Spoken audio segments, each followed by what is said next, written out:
Let's get rolling. And I just would love to introduce our keynote for today's summit. Camilla Taylor is here, and she is the executive director of the American Sustainable Business Network. She is a globally renowned leader focused on changing economic systems into stakeholder-driven economies. Over the years, she has held leadership positions at B Lab Global, as well as Holland FinTech and FinTech Era, a network of sustainable European fintech companies working together to towards the democratization of financial services.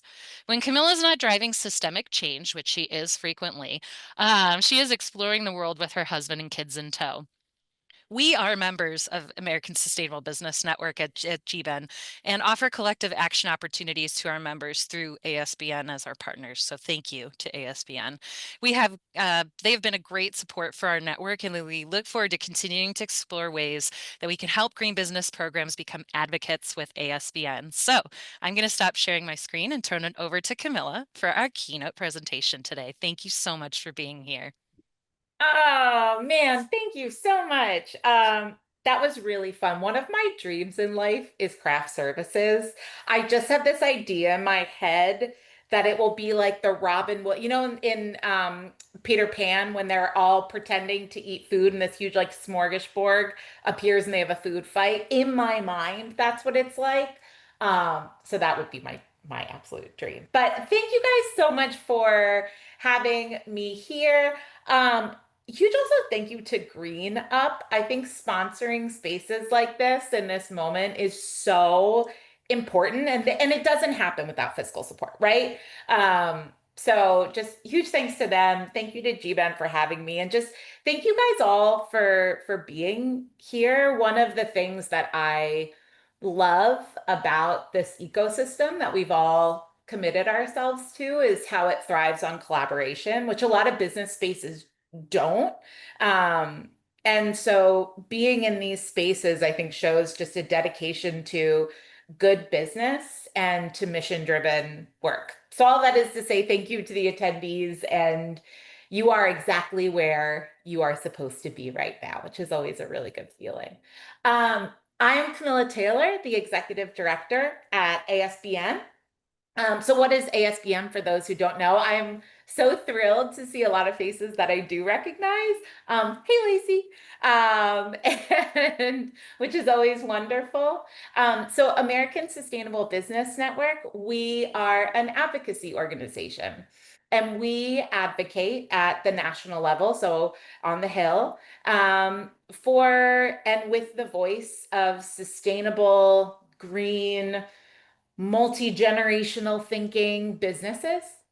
And how we define that is if you are a sustainable business, is if you are a business that does have that generational thinking, that acknowledges planetary boundaries and works within a mindset of your existence within the community.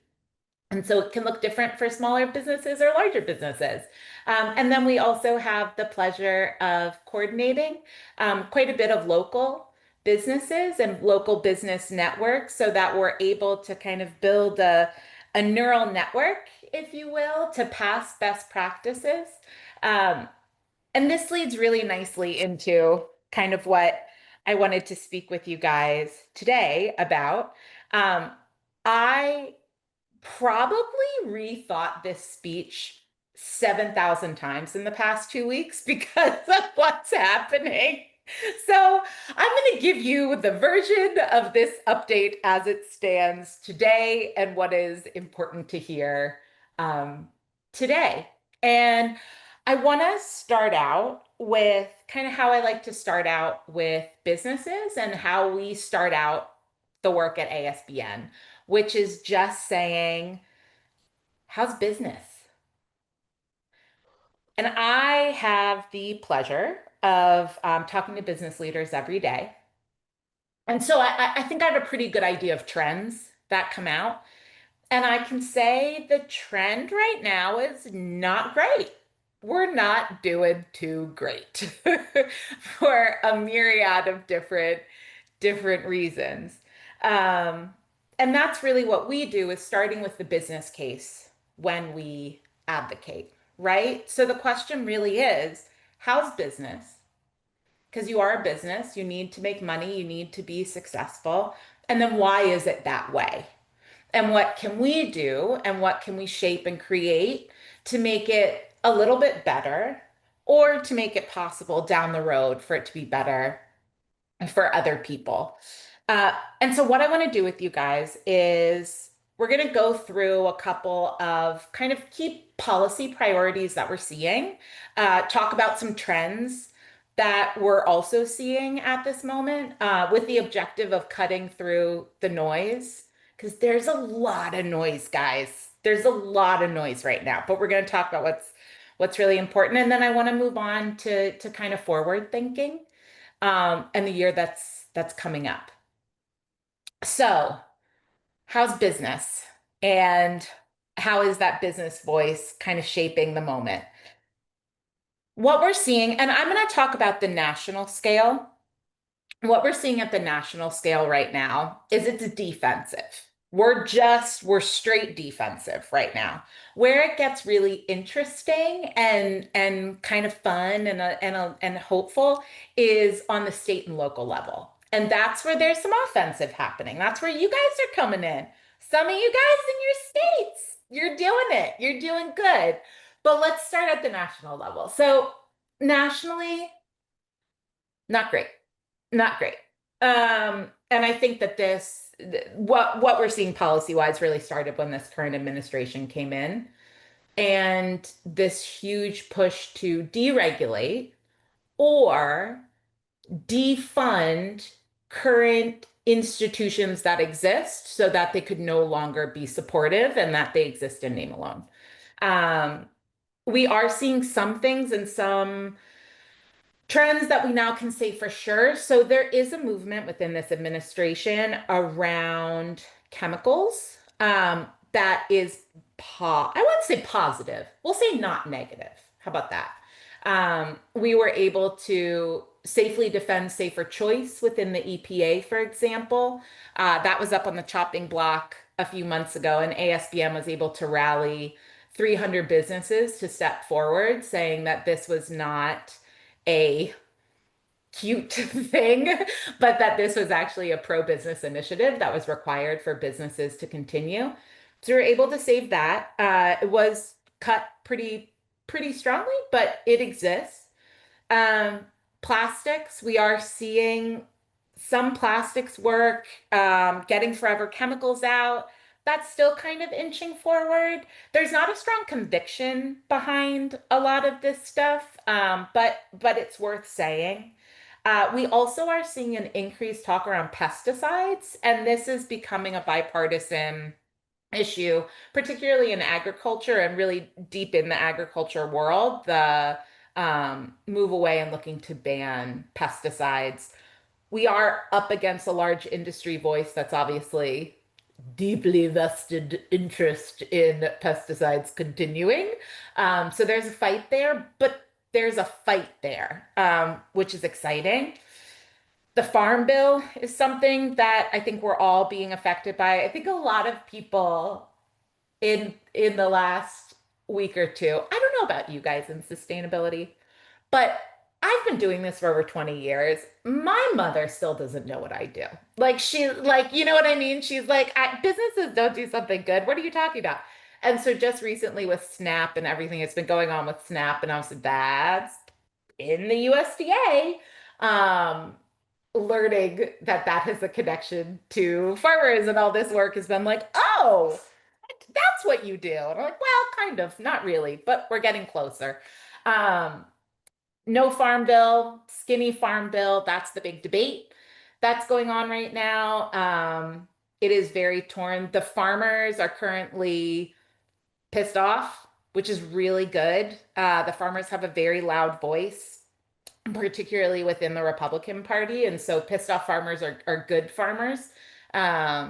So we're watching that closely, seeing how that unfolds as well. Moving over to renewable energy. The good news on the renewable energy front is the world is moving on without us. And so the need for alternative energy sources, just because someone says we don't need it, Does it mean we don't need it? Um, so as a global community, that is still inching forward. COP30 is going on right now. Things are happening. What we're seeing a lot of is CapEx expenditures for a lot of these renewable solar. You guys all, this is where I'm really getting into your wheelhouse. Um, they're just causing people to, they're continuing on, and value capture is happening on the back end with risk mitigation, lower insurance, stronger appetites to investors versus those tax credits up front, because as we all know, they'll be expiring. Um, so that's making a shift, but it's moving forward, particularly multinationals. Uh, they still have to comply with EU regulations, which means a lot of them can't take that many steps back or it becomes detrimental to their business. So that's an area when this administration came on, we always kind of knew that because of the time horizon for sustainable projects, because of the global appetites, um, that would be damaged, but less so damaged, which is holding true so far.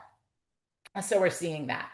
Um, the government shutdown, which is ending now, uh, I think it really highlighted for a lot of us something that has always existed within politics, but is particularly poignant right now, which is that the definition of human rights is on the table now in a way that it wasn't before. So food, healthcare, things like that.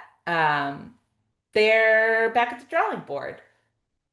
I won't place a value on that right now, whether that's good or bad, but that's something that we need to be very conscious of moving forward. So, with the government shutdown, I think that really emphasizes um, policy right now. It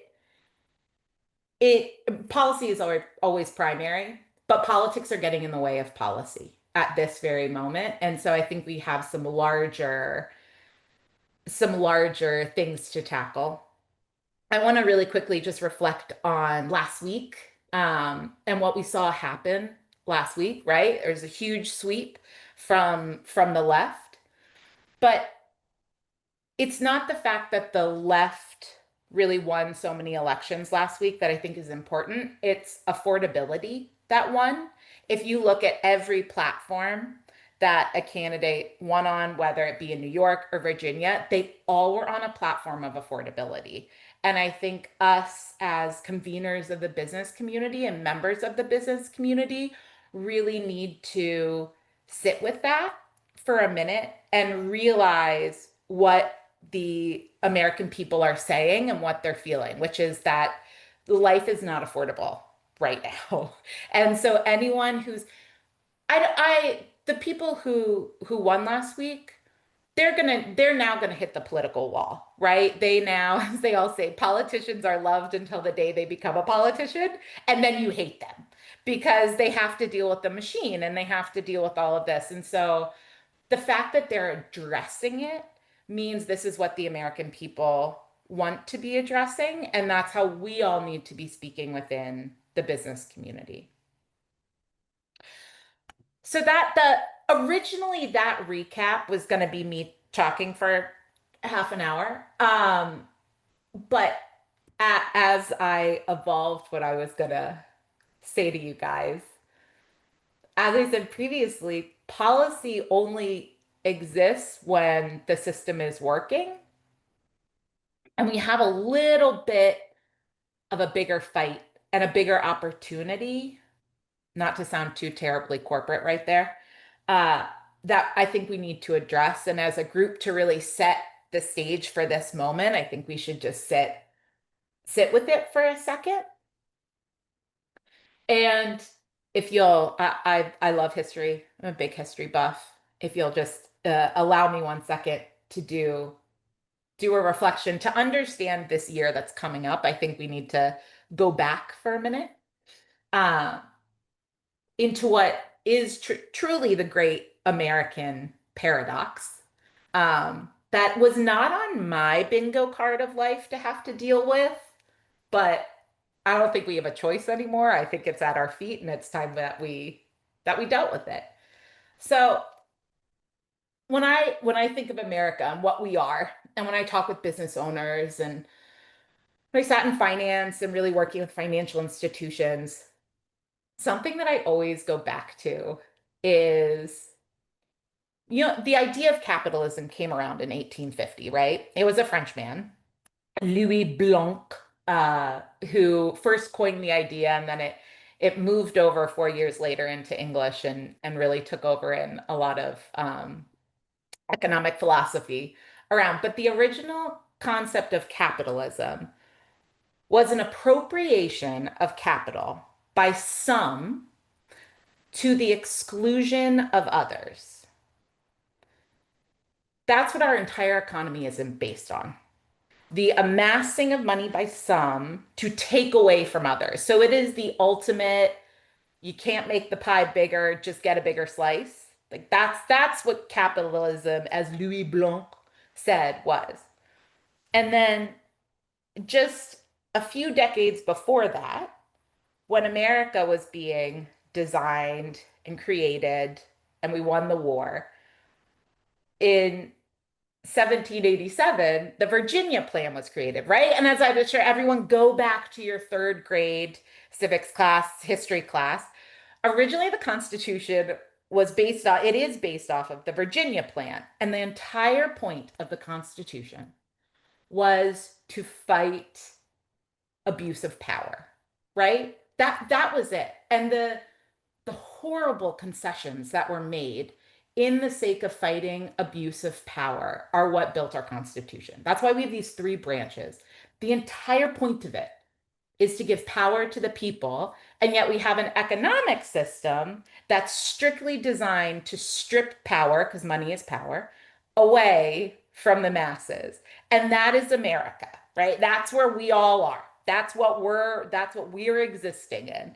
And so when the idea of shareholder capitalism came up, and the idea that businesses, yeah, they need to make money, but maybe we can also have a larger impact and acknowledge that impact and be responsible to that impact and exist against that impact, that maybe these two things can exist together. And so for 250 years, America has existed with this big paradox in existence. And it's been doing pretty well, right? Like doing great. Now we're at 2026 and a midterm is coming up. And things are messy, guys. Like really messy. We are for the first time in America seeing the left and the right being shaken up. The Democratic Party is splitting up. The Republican Party is now separating between MAGA and traditional Republicans. And things are up in the air. But I think there's also an opportunity here to redefine what the future looks like. We're not going to go back. What the way that things were is not going to be what it looks like in the future. And the question really becomes, and something that I speak with businesses about, is what do we need that future to look like? Because right now it's all being thrown out. It was in a horrific way, but how can we rewrite this? And what should this look like? And it's responsible business owners and green business owners that need to be saying that. Because one thing that's held true in 250 years is that in every single room in America, a business owner is respected. I don't care what your political side is. That is the American dream, and it still holds true. When we go to the Hill and we walk into a House committee, we don't walk in as Camilla, as Lacey.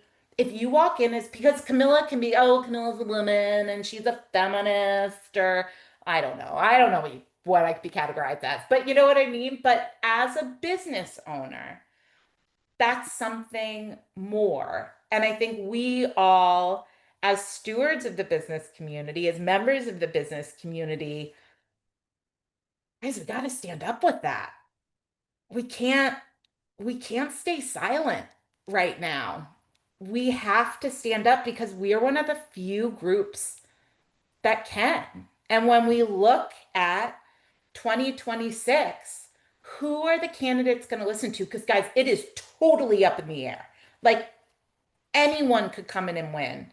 There's now a chance to break the political machine in a way that there wasn't before. And so I think as businesses, yes, there are policies that we go for, but the year of 2026 is going to be businesses for democracy. Because if we don't have the businesses for democracy, then the policy it gets left behind. There are five tech companies that have the voice of politicians right now, and they are not speaking a pro-business voice. They're speaking a pro-billionaire voice that they tell you is a pro-business voice, and that's it. And this is our opportunity as a community to step back and redefine what it is to be pro business because every single one of these 44 people in this room right now, you are all pro business. You are all pro growth. You're pro planet and environment and resources, but you're also pro bottom line. And that's something that when I'm speaking with the leaders that I think is really important to come. I need businesses to succeed. I need you to make money. I need you to be viciously successful because you prove what true pro business looks like and that's what allows us to continue. And this is our year to do it. So I I want every candidate that comes up in the 2026 election to have a pro business stance that is based on our businesses and and require them to speak to it. And so that is affordability, that is equitable access to financing, that is benefits when one acts in a way that one should, either be it financially through tax incentives or remove the stick and lower penalties for those businesses that are acting certain ways. We need to be looking at our workers' rights, and make every candidate speak to that, but it has to come from the businesses. And so that's kind of where my call to this group is because it's like, okay, what can I do? Because we got to fight, guys. Very problematic movie, but The Patriot, as an elder millennial, it sits deep in my heart. I know it's a problematic movie, but this is our time. We're now the rebels of democracy, and we have to answer the call. I don't think we have the luxury not to. So my call to this group and what we need to be doing over the next year is one, telling our stories of success, because there is great success here. Green business and this way of operating is good business, period. So we all need to be finding ways, communicating with local media, talking with legislators that your story, the stories that you work with, are the story around success and really focusing on that narrative shift. And every time you hear something like tariffs are pro-business, no, no, they're not. Because here's how it's impacting me. And I am a business. And here's how this is impacting what I'm doing. And we need to be speaking from the business case. So ask your businesses that you work with, how's business? And identify what it needs to be good again and communicate that to a legislator, build a story around that, because we cannot allow as a community for this idea of pro business to continue on with what it is. And I think that's really the opportunity. It is so easy to advocate, guys. It's so easy. You can talk with ASBN, shoot me an email. I can send you sign-ons. I can write. We have emails that you can send to your legislators. It's so easy and it's so important because they are listening. And so as we as we enter this next year, we need to know, what do we want the future to look like? Because it's not going to be the past. And we need to make sure that businesses are empowered and feel the privilege that comes with speaking up, and encourage them to do so together as a group, individually, because they're the voice that's going to listen. It's the private sector that's going to shape 2026. And so I know no one wants to add work to their to their load right now, but it's our job. And I would love to help you do it. I'd love to brainstorm in any way. Um, we need to be doing it together, but I think that we can do it. And now, because then you guys don't, I wanted to leave time for questions to move on to. And Cassie, will you help me kind of field questions? So I think, Cassie, are you on still? Oh, yeah, just Okay. really quickly, but Donna is going to field questions, and so is Zaharia. I am in and out right now, but they're taking over lead for us. Thank you. yeah. Yeah, thank you. So, what I want to suggest is that people put your questions. You can either put them in the chat box or you can unmute yourself, raise your hand. Uh, Zoharia and I will um, answer your questions. But I have a question to start out with, Mm, Camilla. And so, first of all, thank you for a most inspiring talk. I have to say that before listening with you, I kind of felt like it's all over. There's nothing I can do. And now I feel inspired to take action. And so, and thank you for the work you're doing. Thank you for your public service. Thank you for your work with businesses. My question is, can you give me talking points for one thing I should ask my congressperson or senator to address, I was going to say climate change, but let's just say address pro-business. yeah, so I think that when crafting a an email, or if you're calling and leaving a message, because a lot of times if you do call your legislator, you're going to leave a voicemail. They are required to listen to them, by the way. I think that is a lot of people I talk to are like, oh my God, I just left a voicemail. I'm like, my dude, they have to listen to those. Leave 12. At like, if nothing else, just so that you know for those minutes they were listening. So here's how you always want to frame when you're talking to a legislator. You state your business, you state the community. If you're speaking at a state level, you always want to shape kind of where you are, who your customers are, who your clients are. State, this is my business. It is dependent upon X, Y, and Z credits, programs, access to labor workforce resources very clearly. And then you always want to be able to say, if you pass this, don't pass this, allow this, don't allow this, my business will suffer and the community and constituents will suffer.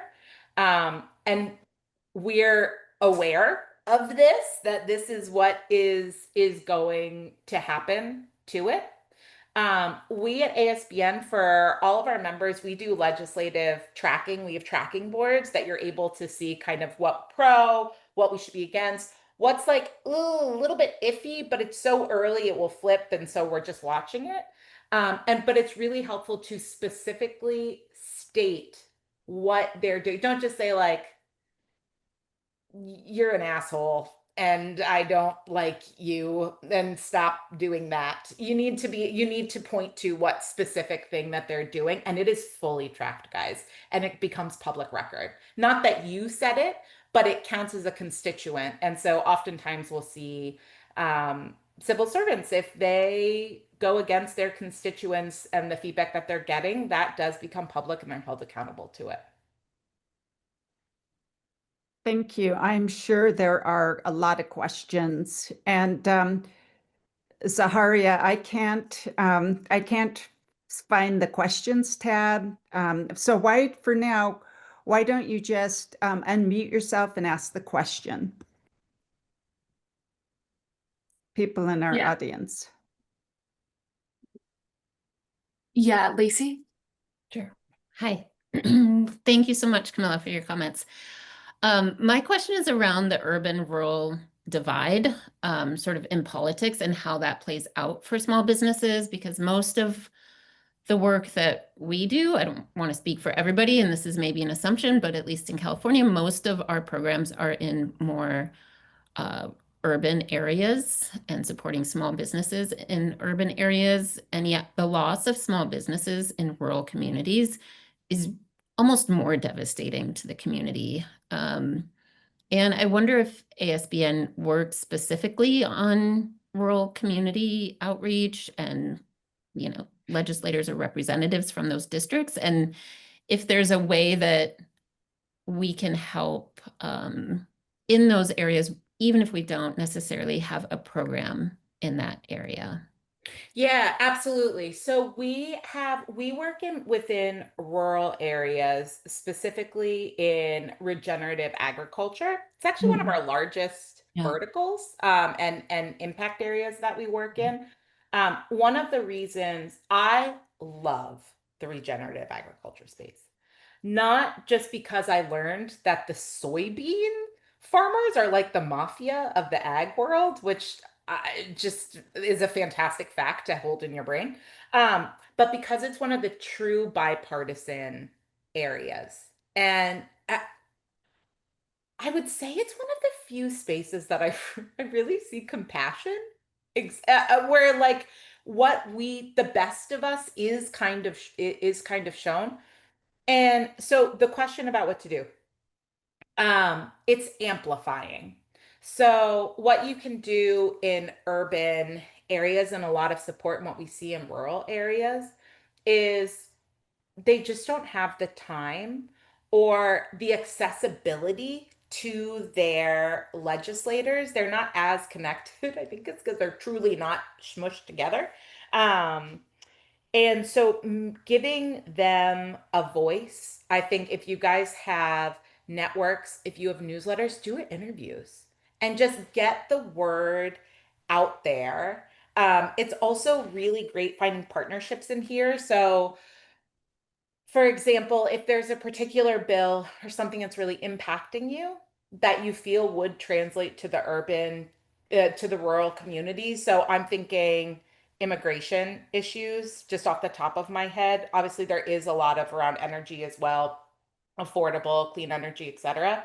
But do find an organization that works in rural communities, and because they are definitely understaffed and underfunded.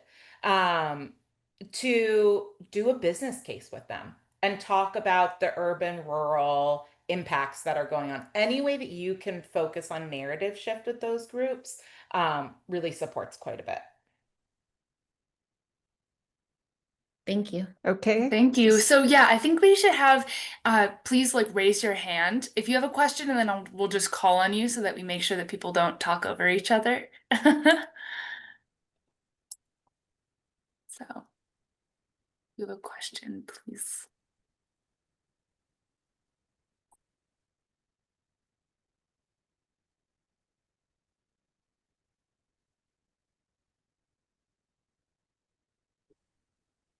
Awesome. So, Okay, so oh yeah, Aiden. Yeah. Mila, thank you so much for an amazing speech. Honestly, it's exactly what we needed to hear this morning and going into 2026. So thank you so much for that. I really enjoyed listening to you. I have quite a unique position because I'm an international person in the United States right now, and I can't vote for anything that's happening. And so sometimes that leads to my advantage because then I'm almost not a threat, I guess, to depending on the business audience I'm talking to. But I would love to know I guess the kind of bottom line of what I was hearing you saying is that business case for sustainability and going into the new year and kind of telling those success stories and giving them a place. And in my own program, I love to do that. I've created a story map for those businesses that are green and thriving in this community. And we connect that to a climate resiliency plan and showcase to residents where those green spaces are in their city. But as ASBN, do you have any resources that you can share for that business case for sustainability that can really help, connect to our programs regionally here? And so then when we talk about, what is being in a green business network, we can kind of get those facts out there that connect not just regionally, but nationally too. I think some of the business owners that I've seen really love to feel like they're making a national impact with their business, and it's such an emotional connection to them. So trying to help amplify that story from not just the city that I'm in or the state that I'm in, but showcasing, what is this movement doing nationally that they can join. That would be awesome. Yeah, absolutely. And I can also say my husband is South African. And so he says way too often, not my circus, not my monkeys, whatever. I'm like, oh my God. He's like, you guys are making South Africa look good these days. So I can definitely feel you there. Yes, we have a great campaign, a Tell Your Story campaign.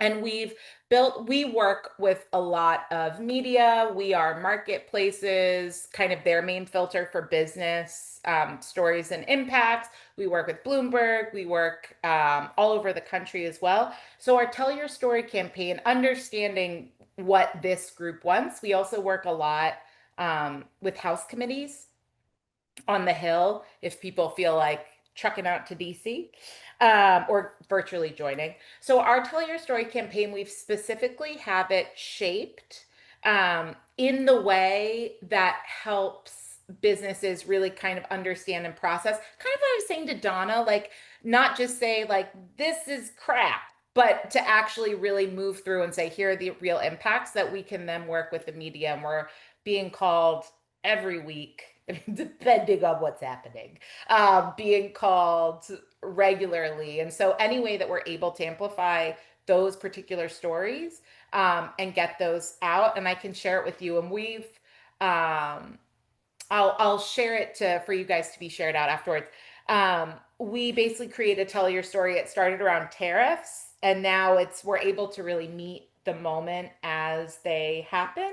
And what we're talking about now is actually going back and revisiting a lot of those businesses. So it's a way to really get like the local voice out to the national media because that's what people need to be hearing right now. I'm working that. So I would love to connect you with that because I do think getting like I feel like this has become my purpose in life is just telling people your guys' voice does matter so much. And the idea that it doesn't was genuinely just created because your voice is so powerful. And so telling those stories, guys, they make a huge difference. Absolutely, yeah, I completely agree with you, and it's so powerful as well. I would love. I think like the billionaire things has been romanticized in such a toxic way. Like, if we like, are we able to kind of piggyback with that with green business leaders and be like, hey, this is our Elon Musk, and this is who you should look to and to help them tell their story, whether that's Yeah. nationally or locally. We can all make an impact. So yeah, I'd love to be connected with the Tell Your Story campaign, and happy to help contribute as well. Yeah. And the just one thing to add to that, because once again, because of where we all sit, I think it's really important for us to be thinking about um, we depending if it's private or public business, of course. One of the things we often talk about CEOs. Get the CEO. I was just talking with Paul Pullman last week, but you know what the CEOs are talking about is their boards. And I think a lot of times we like the buck stops in the public's mind, it stops at a CEO. But we as business insiders know that like their their bonus is dictated by a group of people. And if we really want to make a difference, you talk to the boards.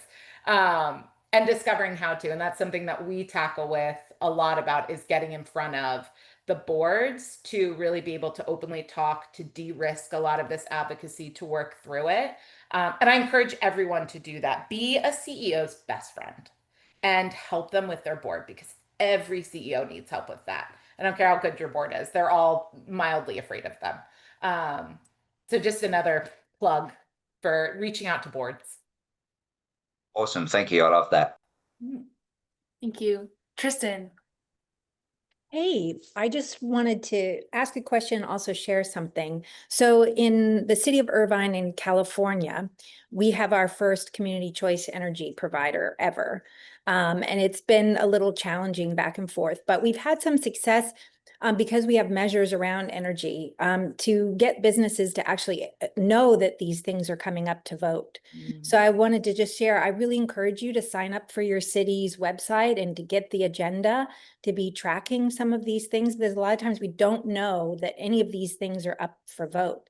So also getting involved with some other groups as a personal, member, just so you can hear, like sign up for the Chamber of Commerce emails and newsletters, sign up for some environmental groups or business groups so you can be aware of some of the things going, and to start to build that relationship when you do the site audit, to go, hey, I want you to know that you're really important in our community and that you do have a voice. You can email your city council members anytime. They would love to do that. And also, we usually have city council members or the mayor come to our recognition event. And so at that time, we've engaged them and they share out about the green business community through their newsletters. And, like if you have like the grant that we just offered, all those things where you can kind of share that out and create that relationship on some positive things, so that when you need a business to stand up, because it's difficult for them. Sometimes they have to go through approval process. Sometimes the business owner can just decide to do that.